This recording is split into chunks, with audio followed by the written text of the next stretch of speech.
The NTSB says dozens of bridges all around the country face a potential disaster from ship traffic. Yes, exactly like the collision that brought down the Francis Scott Key Bridge in Baltimore nearly a year ago now. In that case, 6 road workers were killed when a cargo ship rammed the bridge, causing traffic problems for weeks. Well, now a new report shows that bridge was structurally totally unprepared for the impact of a possible collision. Chris Van Cleve is near San Francisco's iconic Golden Gate Bridge. There behind him in the darkness, we promise. Chris, good morning.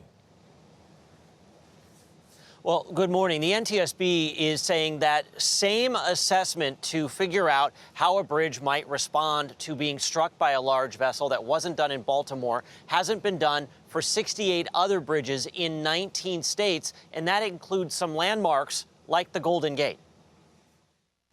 An urgent warning from the NTSB. They don't know if some of the nation's busiest bridges can withstand a collision like this one with a cargo ship. We need action. Public safety depends on it. Board Chair Jennifer Homendy. What we are trying to do is prevent something in the future. That risk assessment was not done for Baltimore's Francis Scott Key Bridge prior to it being hit by the cargo ship Dolly and collapsing last year. 6 people died.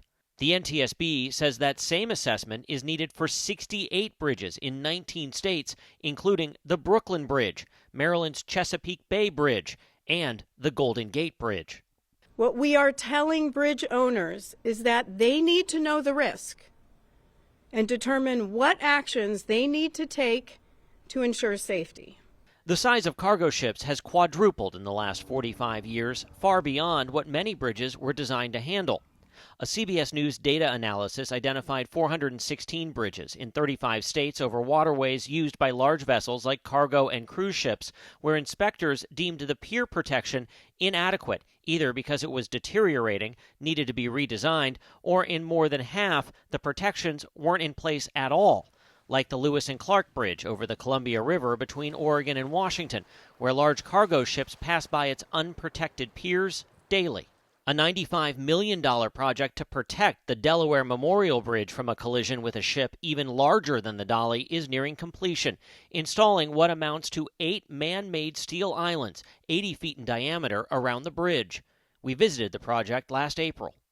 We are really concerned with a ship as large as the Dolly or even larger losing control and striking one of our tower structures. Regardless of how a bridge is built, that's not good for it. No, absolutely not. We want to make sure that these bridges are here for the next generation of people.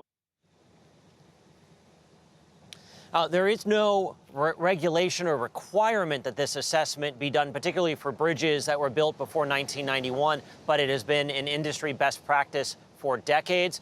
Officials here at the Golden Gate Bridge stress they are extremely confident in the safety and crashworthiness of this bridge, but they say they are now doing that assessment. Vlad? Just a thought. Maybe there should be a requirement, Chris. Yeah. Just a thought. Glad I like that. Right? Just thinking. Because who would have ever thought that could have happened? No. First time we saw it on the news, we thought, what? Yes, exactly right. Just a thought. Yeah.